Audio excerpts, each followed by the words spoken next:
السلام علیکم. امید کرتا ہوں آپ خیر وفیت سے ہوں گے. آج میرے ساتھ میرے بہت پیارے، میرے بڑے بھائی، میرے دوست، میرے دل کے بہت قریب ڈاکٹر ناصر بیگ صاحب ہیں. ڈاکٹر صاحب کو آپ سوشل میڈیا پہ گاہے بگاہے دیکھتے رہتے ہوں گے. میں خود انہیں فالو کرتا ہوں. اس سے پہلے میری ڈاکٹر صاحب کی کوئی ٹی وی کی نشستیں بھی یوٹیوب پہ اور مختلف جو سرچ انجنس ہیں اس پہ پڑی ہوئی ہیں. ڈاکٹر صاحب کے ساتھ آج جو ہم نے گفتگو کرنی ہے وہ گفتگو اس جنگ کے تناظر میں ہے. اور اس جنگ کے تناظر میں اس کو کیا سمجھا جائے، یہ ہے کیا، اس کی ریئلٹیز کیا ہیں، اس میں ہمارے کرنے کے کام کیا ہیں، اس میں آنے والے دنوں میں کیا ہونے جا رہا ہے، یہ ساری کی ساری ہماری گفتگو. میں سب سے پہلے آپ کو بتا دوں کہ میں اپنے چینل کے لیے کبھی نہیں کہتا کہ آپ اسے لائک کریں، سبسکرائب کریں، لیکن گلوبل سچ جو ڈاکٹر صاحب کا سوشل میڈیا پلیٹ فارم ہے، یوٹیوب پہ بھی ہے، فیس بک پہ بھی ہے، تمام پلیٹ فارم سے موجود ہے. آپ اسے ضرور فالو کیجیے. اور ڈاکٹر صاحب کی ویڈیوز جس طرح انڈیا میں دروب راتھی بڑا سنا جاتا ہے اور بڑی دنیا اس کو فالو کرتی ہے، میں سمجھتا ہوں کہ پاکستان میں ڈاکٹر صاحب کا کانٹینٹ، ڈاکٹر صاحب کی گفتگو، ڈاکٹر صاحب کے سارے جو ولاگز ہیں وہ ایک کمال کے ولاگز ہیں. اور اس میں سوچنے والوں کے لیے، سمجھنے والوں کے لیے، غور و خوض کرنے والوں کے لیے بڑا کچھ ہے. ڈاکٹر صاحب بڑا شکریہ. السلام علیکم سر، بہت شکریہ سر آپ جی. کے ساتھ یو ای ٹی میں آپ ہمارے سینئر ہیں، ہم یو ای ٹی میں آپ کے جونیئر ہیں. تو یہ بھی بڑی خوشی ہے کہ انجینئر وہ اتنا ماشاءاللہ سے پالش کر کے اور دنیا کے اتنے موضوعات پہ بات چیت کر رہے ہیں. So kind of you sir. اچھا ڈاکٹر صاحب، پہلا سوال ہے، وہ سوال یہ ہے کہ ایک پچھلے سال مئی کے مہینے میں ہم نے جنگ دیکھی. اللہ نے پاکستان کو فتح دی اور اللہ نے بڑے کرم کیا جی. بڑا چیلنج تھا، کیوس پڑا تھا، لیکن منٹوں کے اندر، میں سمجھتا ہوں منٹوں کے اندر ایک پوری گیم چینج ہوگی اور پاکستان بلے بلے ہوگی. الحمدللہ. اس کے بعد اس وقت ایک بڑا چیلنج ہم دیکھتے ہیں، یہ اس سے بہت بڑا چیلنج ہے کیونکہ ایک گلوبل چیلنج.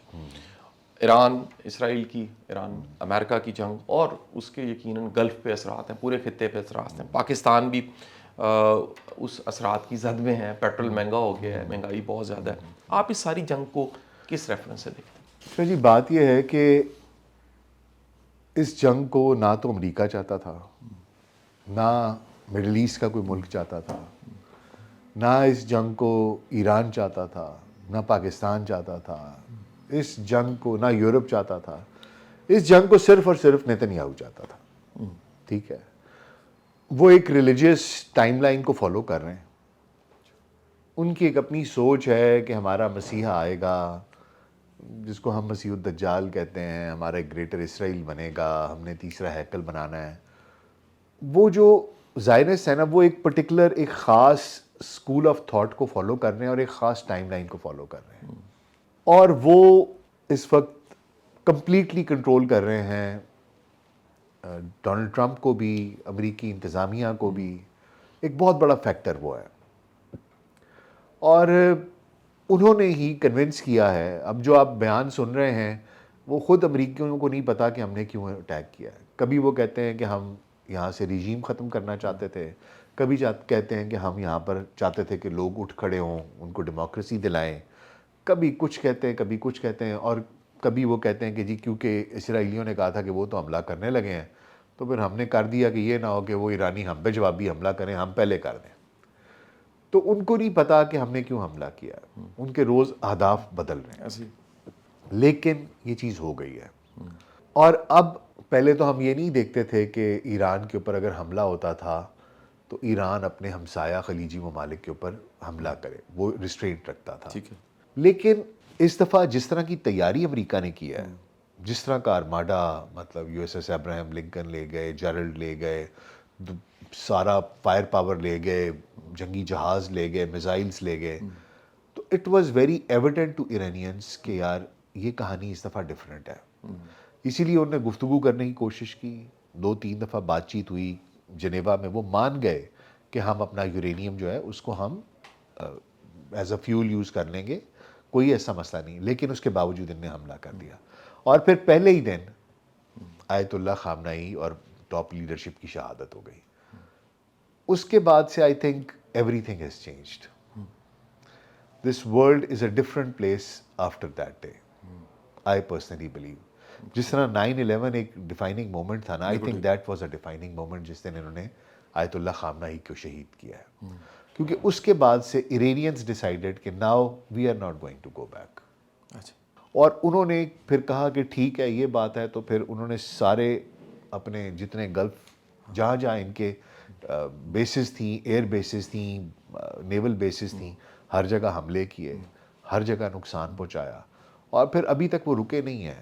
اور انہوں نے سر 20-25 سال سے ایک اسٹریٹجی بنائی ہوئی تھی, اور انہوں نے اس اسٹریٹجی کے تحت ان کو اسی طریقے سے انگیج کرنا شروع کیا ہے, اور یہ اب پھنس گئے ہیں. کیونکہ انہوں نے جو کہا تھا کہ ہمارے یہ اہداف ہیں وہ انہوں نے پورے اچیو نہیں کیے.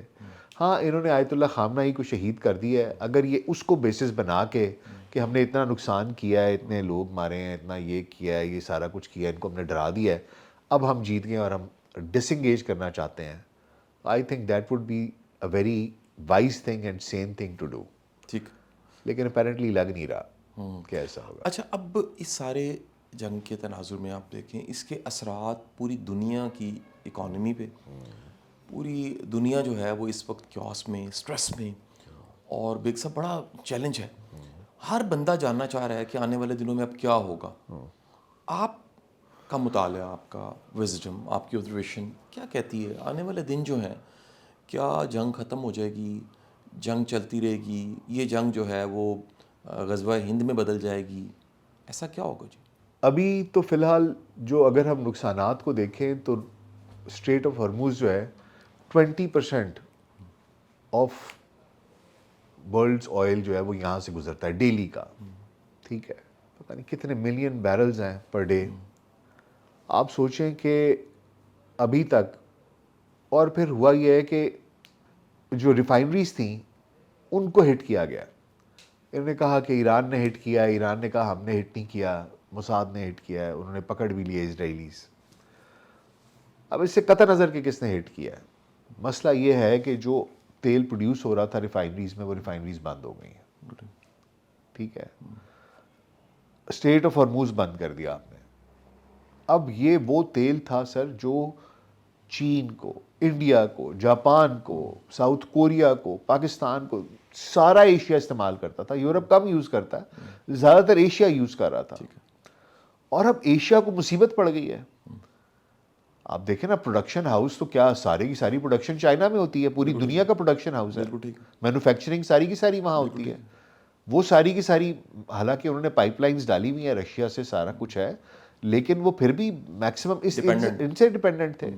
اسی طرح ایل این جی جو ہے کویت نے بنانی بند کر دی, قطر نے. ایل این جی انہوں نے کہا جی ہم نہیں بنا رہے. اس کی وجہ یہ ہے کہ ایل این جی کا سب سے بڑا پرابلم یہ ہے کہ ایل این جی آپ سٹور بھی نہیں کر سکتے. ٹھیک ہے, بناتے ہیں اور پہنچا دیتے ہیں, وہ ضائع ہو رہی ہے.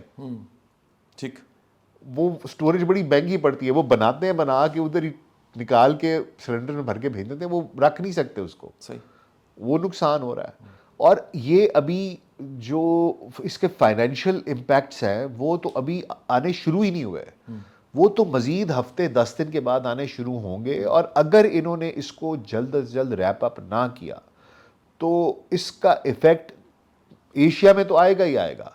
لیکن یہی وہ لوگ ہیں جنہوں نے انویسٹمنٹس کی ہوئی ہیں, یہ سارے سعودیوں نے, اماراتیوں نے, قطریوں نے, انہوں نے ہی ساری, سب نے امریکہ میں انویسٹمنٹس کی. بالکل ٹھیک ہے. جب یہ انویسٹمنٹس وہاں سے نکلیں گی ان کی اسٹاک مارکیٹ سے, ان کے سٹارٹ اپس ہیں اے آئی کے وہاں پر کی ہوئی ہیں, یہ جب انویسٹمنٹس وہاں سے نکلیں گی تو ظاہری بات ہے امریکہ کی اکانومی بھی کلیپس کرے گی. پھر یہ ایک وشیس سائیکل ہے کہ امریکہ کی اکانومی کلیپس کرے گی تو اس کا ایفیکٹ باقی ساری دنیا کی اکانومی پہ ہوگا. پوری دنیا کی اکانومی آلریڈی بیکاز آف اس کی وجہ سے, تو یہ ایک سائیکل چل پڑے گا. اور یہ بہت ڈینجرس ہے کہ یہ کہاں جا کے رکے گا, کچھ پتہ نہیں ہے. اس لیے پوری دنیا کے مفاد میں یہ ہے کہ جتنا جلدی ہو سکے اس کو آپ ختم کریں, بیٹھیں, کچھ لے دے کر کے, اور کہانی کو ادھر ہی آپ بس ختم. آپ کو لگ رہا ہے امریکہ اب پھنس گیا ہے, چاہ رہا ہے کہ جان چھوٹے, جنگ جو ہے وہ شروع تو کر بیٹھا ہے, کوئی رستہ آگے نظر نہیں آ رہا کس طرف چیزیں جائیں گی. جو ایرانیز کی ڈیمانڈ ہے وہ بڑی جائز ڈیمانڈ ہے, اسے دیکھی جائے تو بڑی ان کی وہ بالکل ایک سچی ڈیمانڈ ہے, اور کیا وہ پوری ہوں گی؟ شاہ جی, ایرانیوں کی تو ڈیمانڈ مجھے نہیں لگتا کہ پوری ہوگی, لیکن یہ ہے کہ امریکہ پھنس گیا, اس میں کوئی شک نہیں ہے. کیونکہ جس طریقے سے انہوں نے اپنی طرف سے بڑی بدماشی کی, آ گئے. دیکھیں سر, بات یہ ہے کہ نا ایک چیز سمجھنے کی ضرورت ہے. دیکھیں دنیا میں نا جنگیں, جو 21ویں صدی کی جنگ ہے نا, وہ اس طرح کی نہیں ہے جس طرح کی پہلے جنگیں ہوتی تھیں. ٹھیک ہے سر, اب انہوں نے کیا کیا, ان کے پاس ایک پرانا سٹینسل تھا, انہوں نے اس کے اوپر کہانی لکھی ہے. کیا صدام کو اتار دو, مار دو, عراق گر جائے گا. قذافی کو مار دو, لیبیا گر جائے گا. ٹھیک ہے سر. اب یہ کہ ان کے پاس سٹینسل ہے, کیوبا میں کاسٹرو کو ہٹ کرو, باقی خود ہی گر جائے گا. نہیں ہٹ کر سکے تو بچ گیا. 2026 میں جو 21ویں صدی ہے, اس میں جنگیں سر اس طریقے سے نہیں ہیں. اب آپ جو سب سے پاورفل ہے وہ, اگر آپ کے پاس بہت تکڑی فوج ہے, بہت سوفسٹیکیٹڈ ویپن سسٹمز ہیں, سب کچھ ہے, لیکن پھر بھی گارنٹی نہیں ہے کہ آپ جیتیں گے. اس کی ایک ریزن ہے, کیونکہ اب وار سیمیٹرک نہیں ہے سر, اب زمانہ ہے اے سیمیٹرک وارز کا. ٹھیک ہے. اے سیمیٹرک وارز میں ڈیپینڈ کرتا ہے کہ آپ کس طریقے سے ایک چھوٹی فورس کو کسی ایسی کرٹیکل جگہ پر کرٹیکل ٹائم پہ ڈپلوائے کرتے ہیں کہ اس کا جو ایفیکٹ ہے وہ 100 ٹائم زیادہ ہو جاتا ہے. اور آپ دیکھیں گے کہ ایرانی ایگزیکٹلی یہی کر رہے ہیں.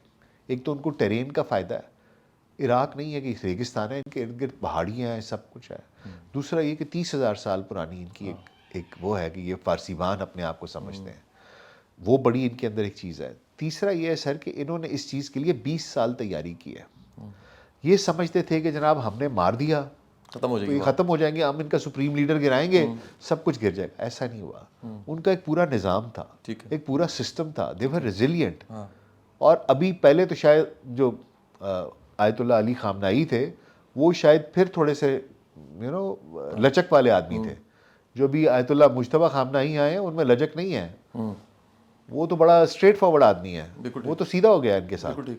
انہوں نے الٹا اپنے پیروں پر کلہاڑی ماری ہے, اور انہوں نے یہ چیز نہیں دیکھی کہ یار یہ اے سیمیٹرک وار ہوگی. انہوں نے کہا ہم اتنا بڑا آرماڈا لے کے جا رہے ہیں, ان کی ٹانگیں کانپنے لگ جائیں گی, وہ کہیں گے ہم تو مر گئے. انہوں نے کہا یار آ جاؤ.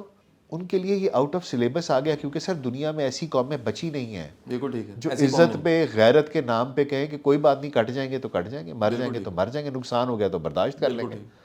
نہ ایسے انسان بچے ہیں, نہ ایسی قومیں بچی ہیں. تو یہ آؤٹ آف سلیبس آئے. دے ڈڈ ناٹ نو کہ ہم کیا کریں. سو اب وہ سرپرائز ہیں, ان کو سمجھ ہی نہیں آ رہی کہ کیا کریں. That is the problem. اچھا, اب اسرائیل پہ جس طرح وقفے سے بمباری کر رہا ہے ایران, آپ کو لگتا نہیں اس کا بھی مورال شیک ہو گیا ہے, اور وہ بھی ایک بکھلاہٹ ہے, اور کوئی ان کی بھی سمت نہیں ہے؟ نہیں سر, اسرائیلی جو ہے نا, جو یہ زائنسٹ ہے نا, صہیونی, یہ سر بہت شاطر لوگ ہیں. مار ان کو بہت پڑی ہے. ہوئے ہوئے ہوئے وہاں سے جو تصاویر ہیں لوگوں نے بھیجی اور جو ویڈیوز بھیجی ہیں, وہ کہتے ہیں غزہ کی یاد دلا دیا, دل خوش کر دیا. وہ کہتے ہیں وجہ یہ ہے سر کہ جس وقت ادھر نہتے بچے مر رہے تھے, ویسے تو یہ کوئی خوشی کی بات نہیں ہوتی کہ کسی کا گھر گرے, کسی کے بچے مریں, کسی کی تو تکلیف ہوتی ہے. لیکن جو کچھ انہوں نے 3 سال کیا ہے سر, ادھر بچوں کے ساتھ 2 سال انہوں نے جس طریقے سے سر ربل بنا دیا, کھنڈر ہے, کچھ نہیں بچا. تو اس کے بعد سے جو کچھ ان کے ساتھ ہو رہا ہے, بہت کم لوگوں کے ان کے ساتھ ہمدردی ہے. کہتے جو تم نے کیا تھا وہی تمہیں واپس مل رہا ہے, مکافات عمل ہے. اور وہ بالکل بکھلاہٹ کا شکار ہے, کیونکہ انہوں نے بھی یہ سوچا نہیں تھا.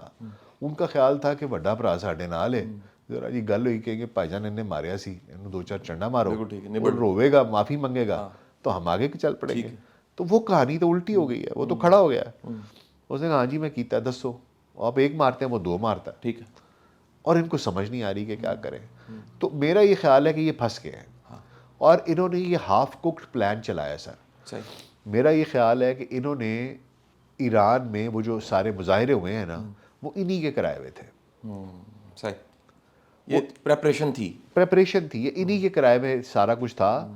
ان نے موساد کے ایجنٹس بھیجے ہوئے تھے, سب کچھ بھیجا ہوا تھا, لیکن ایرانی سر انہوں نے پکڑ لیا اور انہوں نے چیزیں واپس کر دیں. اب انہوں نے کیونکہ ایک ٹائم لائن بنائی ہوئی تھی, تو انہوں نے کہا کوئی بات نہیں, ڈیمیج ہو گیا ہوگا, اٹیک کر دیتے ہیں. اور پھر ان کو انفارمیشن مل رہی تھی, کیونکہ ایران میں بہت ان کے جاسوس ہیں, بہت جاسوس ہیں. اسرائیلیوں کے اتنے جاسوس ہیں آپ سوچ نہیں سکتے, اور اسرائیل میں بھی ایرانیوں کے بڑے جاسوس ہیں, یہ بھی آپ کو بتا دوں. ایک بڑی کہانی ہے یہ, دونوں اطراف میں جاسوس ہیں. اور وہ ان کو سٹوریز اندر میں ایک دوسرے کی پتہ ہے, کیونکہ ان کو پتہ ہے کہ ہم ڈائریکٹلی ایک دوسرے کے دشمن ہیں. انہوں نے میرا خیال ہے سر جلد بازی کی ہے. انہوں نے کہا یار یہ ہمیں ٹارگٹ مل رہا ہے, ٹرمپ کو انہوں نے پھونک دی کہ علی خامنائی جو ہے نا ان کو ہم شہید کر دیں گے, تو باقی خود ہی it will fall like a house of cards. It did not happen. And I think کہ وہ خود بھی بکھلائے ہوئے، ان کو نہیں پتا کہ ہم نے کس سمت میں جانا ہے. آپ نے بالکل درست کہا. اچھا دبئی کا آپ کو فیوچر کیا لگتا ہے؟ یہ ایک ایسا سوال ہے جو بہت زیادہ پوچھا جا رہا ہے، کیونکہ دبئی ایک بہت بڑا کہہ لیجیے بزنس ہب اور دنیا کے لیے بڑی ایک لوکریٹو اور اٹریکٹیو جگہ بن چکی تھی بزنس کے لیے، ایک اوپن بزنس کے لیے. ایک بلیک منی ہے کسی کے پاس وہ وہاں لے جاتا تھا، اور دنیا کا ہر طرح کا کاروبار وہاں پر، ہر طرح کا، خراب بھی چیزیں چل رہی تھی، اور بڑی دنیا وہاں سیٹلڈ بھی ہے، بڑی دنیا کے وہاں پر روزگار جڑے ہوئے ہیں، ریمیٹنس بڑی آتی ہے پاکستان دبئی سے. کیا لگ رہا ہے جی فیوچر آپ کو؟ سر دیکھیں، دبئی نے بڑی محنت کی ہے. انہوں نے بڑی محنت کی ہے کہ ہماری جو اکانومی ہے نا وہ صرف اور صرف تیل پہ نہ ہو. انہوں نے بڑے سسٹمز ڈیولپ کیے ہیں، محنت بہت کی ہے. وہ ایک رول آف لا لے کے آئے ہیں وہاں پر. انہوں نے آپ کی جو تعلیم وہاں پر لے کے آئے، ٹیکنالوجی کو لے کے آئے، سرمایہ کاری وہاں پر بنائی، ٹیکس فری زونز بنائے، مطلب گولڈن ویزاز دیے. دے ایکچولی وہ ایک ویژن تھا کہ ہم نے اس کو یہ چیز بنانا ہے، اینڈ دے ڈیڈ اٹ. ٹھیک ہے. میرا اپنا یہ خیال ہے کہ انہوں نے بڑی محنت کی، اور شیخ زید جو تھے ان کا ویژن تھا یہ. لیکن ایک بہت بڑا فیکٹر تھا سر. ٹھیک ہے. یہ فیکٹر یہ تھا کہ ہم نیوٹرل رہیں گے، ہم اے پولیٹیکل رہیں گے، ہم سائڈز نہیں لیں گے. We will be like New Zealand, we will be like Switzerland, we will be like Singapore, we will not take sides. ٹھیک ہے. کوئی ہمارے پاس آئے گا ہم کہے گا یار ہمیں نہیں پتا، تمہارا مسئلہ آپس میں حل کرو. لیکن ایسا ہوا نہیں سر. نہیں. ٹھیک. جب شیخ زید گئے تو ان کے جو بچے ہیں ایم بی زیڈ وغیرہ، ان سے معاملات اس طریقے سے ہینڈل نہیں ہوئے. ٹھیک ہے سر. چاہے سوڈان میں آپ حمیدتی کو سپورٹ کر رہے ہیں، وہاں پر کس طرح بندہ مر رہا ہے، آپ اس کو ویپنز دے رہے ہیں، وہاں سے سونا آپ کے پاس آ رہا ہے، پھر وہ آپ کو مرسنریز دے رہا ہے، فوجی دے رہا ہے. وہ فوجی آپ کہاں استعمال کر رہے ہیں؟ آپ یمن میں استعمال کر رہے ہیں. یمن میں آپ اسرائیل کے اس کے لیے کام کر رہے ہیں. اسرائیل جن کو وہاں پر بھی آپ آئل رچ ایریا پکڑ رہے ہیں. ٹھیک ہے. جانتے بوجھتے ہوئے بھی کہ اتنا بڑا ہمارا سعودی عربیہ ہمسایہ ہے، آپ اس کو جان بوجھ کے تنگ کر رہے ہیں. ٹھیک ہے. ٹھیک ہے. اسرائیل کا وہاں پر پھر صومالی لینڈ میں اسرائیل نے اس کو تسلیم کیا ہے، تو آپ نے ان کو سب سے پہلے ویزے دے دیے ہیں. ٹھیک ہے سر. کس لیے؟ وہ ریڈ سی کی ساری انٹرنس ہے، باب المندب جو اسٹریٹ ہے اس کے لیے. تو بات یہ ہے. پھر اس کے علاوہ پاکستان میں ہمارے پاس رپورٹس تھیں کہ گوادر میں، ٹھیک ہے، ان لوگوں نے پنگے لیے ہوئے تھے. پھر آپ کی یہ جو بی ایل اے ہے، اس کے بعد ٹی ٹی پی ہے. افغانستان میں ابھی بھی جو آپ کی جنگ ہو رہی ہے، اس میں بھی اگلے کہتے ہیں کہ اس دبئی والوں کا ہاتھ ہے، یو اے ای والوں کا ہاتھ ہے. تو بات یہ ہے سر کہ جب آپ، اور پھر یہی نہیں ہے سر، یورپ میں انہوں نے فنڈ کیا ہے پروپیگنڈا پھیلانے کے لیے اگینسٹ مسلمس. یو اے ای نے اگینسٹ ماسکس، کیونکہ ان کو یہ ڈر تھا کہ وہ جو اسلامک بردرہڈ ہے اس سے ان کو بڑا خوف ہے کہ یار یہ کہیں ہمارے ملک میں آ گئی تو جس طرح وہ ایک وہ نہیں ہوا تھا اسپرنگ، عرب اسپرنگ ہوئی تھی، تو کہیں یہاں پر نہ ہو جائے، ہمارے اگینسٹ نہ ہو جائے. تو اس کی وجہ سے یہ وہاں انویسٹمنٹ کی ہے انہوں نے کہ اسلام کے خلاف اور مسجدوں کے خلاف ایک وہ کیا جائے. تو بات یہ ہے سر کہ جب آپ سائڈز لیتے ہیں نا، جب آپ اس طرح کا کام کرتے ہیں تو پھر اس کے ریپرکشنز ہوا کرتے ہیں. بالکل ٹھیک ہے.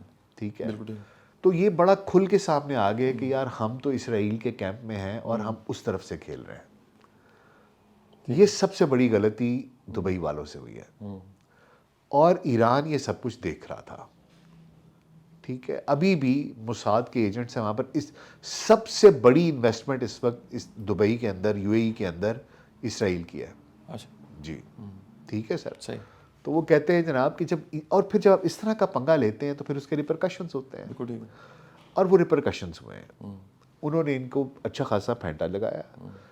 اور اب جو آپ بات کر رہے ہیں کہ آگے بنے گا کیا، کہانی تو آ گئی، بڑی محنت کی، سارا کچھ کیا، لیکن اس کی وجہ، لیکن صرف وہاں پر نا 2-3 طرح کی انویسٹمنٹ. ایک تو یہ ہے کہ دنیا کا کوئی پچھلے سال ہی کوئی 10,000 ملینئر آیا وہاں پر. اس سے پچھلے سال 7-8 ہزار ملینئر آیا تھا. ٹھیک ہے. ان ٹرمز آف ڈالرز بات کر رہے ہیں. بلینئرز پتہ نہیں کتنے ہیں. تو بات یہ ہے سر کہ جب اتنے ملینئرز وہاں پر آ رہے ہیں، ملینئر کیا سوچ کے جاتا ہے؟ ملینئر کے لیے 2 چیزیں ہوتی ہیں سر. ایک کہ یار میں وہاں سیف تو رہوں گا نا، کوئی یار مصیبت نہیں، کوئی پرابلم نہیں، میرے بچے وہاں پر باہر نکلیں گے، آئے جائیں گے، وہاں سیف جگہ، کوئی کسی قسم کا خطرہ نہیں. ٹھیک ہے سر. دوسرا یہ کہ وہاں پر مجھے کوئی ٹیکس نہیں دینا پڑے گا, کوئی کچھ نہیں دینا پڑے گا, میں اپنا بزنس کر سکوں گا, لوگ کوئی مجھے تنگ نہیں کریں گے. یہ ساری چیزیں آپ کو پھر عیاشی کرنی ہو تو دبئی تو اس وقت ہب تھا, عیاشی ادھر سے اس سے اوپر کوئی ہو نہیں سکتی, سب کچھ وہاں مل رہا تھا, تو لوگ بھاگ کے آتے تھے. پھر گورے کے لیے یہ بھی بڑا ہوتا ہے کہ یار دھوپ نکلی ہوئی ہے, سنی ہے, وہ بھی سارا کچھ وہاں تھا, تو they had given them every thing. اب یہ ہے سر کہ سب سے پہلی چیز جو سیکیورٹی ہے, آپ لوگ اسی پہ ڈر جاتے ہیں. دے ڈو ناٹ نو کہ یار ہمارا پیسہ اور ہمارے بچے اس ملک میں محفوظ بھی ہے کہ نہیں ہے. لوگوں نے 2.5 3 لاکھ ڈالر کی ایک فلائٹ لے کے بھاگے ہیں وہاں سے ایسی. تو جو کیپٹل کی فلائٹ ہو گئی ہے نا وہ واپس نہیں آنی. جو ٹاپ کا ملینئر ہے نا, کوئی کسی نے بلیک منی وائٹ کیا ہو اور مجبوری میں آ جائے تو اور بات ہے, ٹھیک ہے, وگرنہ جو ٹاپ منی چلا گیا ہے نا وہ واپس نہیں آنا بہت مشکل ہے. بالکل صحیح, وہ دوبارہ بلڈ کرنے میں ان کو سالوں لگ جانے. بالکل ٹھیک ہے, وہ کانفیڈنس شیک ہو گیا. باقی رہ گئی پراپرٹی کی قیمتیں, باقی رہ گیا ٹورزم. پراپرٹی کی قیمتیں بھی سر, اگر جنگ ختم ہو جاتی ہے, سب کچھ ٹھیک چلتا ہے, تو بھی اگلے 5 سے 7 8 سال لگیں گے. اس کے بھی 40% چانسز ہیں کہ کچھ یہ ریکور کر جائیں. اور ٹورزم بھی سر اب گورا تو نہیں آئے گا, اور آیا بھی تو بہت کم آئے گا. بالکل ٹھیک ہے. ہمارے آپ جیسے لوگ چلے جائیں گے کہ یار چلو سستا ہو گیا تو ٹور جانے ہیں, جا کے پھر آئیں گے, بلڈنگیں دیکھ آئیں گے, اس سے پہلے کہ کچھ ساری ٹا دے. وہ بھی یہ ہے کہ اگر ان کی قسمت اچھی ہوئی اور یہ آپ کا کانفلکٹ ریزالو ہو گیا, بالکل ٹھیک ہے, تو تب کی بات ہے. صحیح. نہیں تو سر یہ اور اگر مہینہ چل گیا تو ان کا اتنا نقصان ہو جانا یہ 10 سال میں پورا نہیں کر سکیں. اچھا سر, آخری جو ہماری گفتگو کا حصہ ہے وہ ہم پاکستانیوں کے لیے سیکھنے کو کیا ہے, ہم کیا کریں. ہماری 63% یوتھ ہے سر, اور ینگسٹر اس ملک میں بہت زیادہ ہیں, تعلیمی ادارے بند ہو گئے ہیں, پیٹرول جو ہے وہ مہنگا ہو گیا ہے, آنے والے دنوں میں کہہ رہے ہیں جی ملنا مشکل ہو جائے گا, مہنگائی بہت زیادہ آ گئی ہے, اس کی جو فرسٹ ویو ہے اس کو لوگ فیس کر رہے ہیں, ان کی عید خراب ہو گئی ہے بیگ صاحب. اب ہم کیا کریں سر, ایز اے نیشن کیا کریں, ینگسٹرز کیا کریں؟ دیکھیں سر, بات یہ ہے کہ پاکستان نا سر اللہ تعالیٰ نے ایسی ریزیلینٹ قوم بنائی ہے, ایسی ریزیلینٹ قوم بنائی ہے, آپ ان کو جا کے پھینک آئیں کسی ایسی جگہ پر جہاں سے دنیا سے کوئی نہیں آ سکتا, یہ آپ کو وہاں سے واپس آ کے دکھائیں گے. And they will come back, وہ کہتے ہیں throw me to the wolves and I will come back leading the pack. تو یہ اس طرح کے لوگ ہیں سر کہ یہ اس پیک کو لیڈ کرتے ہوئے آئیں گے. اللہ کا بڑا احسان ہے سر. ہماری جو یوتھ بھی ہے سر, دیکھیں سر مسائل تو ہمارے ہیں, ہمارے معاشی مسائل بھی ہیں, ہمارے تعلیمی نظام میں بھی مسائل ہیں, بہت سے ایشوز ہیں, کرپشن ہے, بہت کچھ ہے. اس ملک کو اگر اچھے لیڈرز مل گئے ہوتے, اچھے سیاستدان مل گئے ہوتے, تو یہ پتہ نہیں کہاں کے کہاں ہوتے.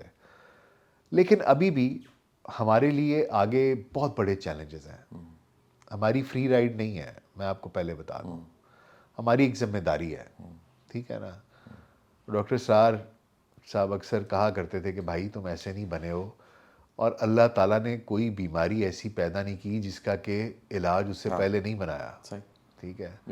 تو 48 میں جب آپ بناتے ہیں اسرائیل کو, تو 47 میں اس سے پہلے پاکستان بنا دیتے ہیں, کیونکہ آپ نے اس بیماری کا علاج پہلے بتانا, شفا پہلے رکھنی ہے. تو ہمارا سر ایک بڑا رول ہے پلے کرنے کو آنے والے وقتوں میں, اور اللہ تعالیٰ سے دعا یہ مانگیں کہ اللہ تعالیٰ آپ کو ثابت قدم رکھے, اور آپ کو تاریخ کے صحیح طرف صحیح سائیڈ پہ رکھے, اس طرف رکھے جو اللہ کی سائیڈ ہے, اور آپ سے غلط فیصلے نہ ہوں, آپ سے درست فیصلے ہوں.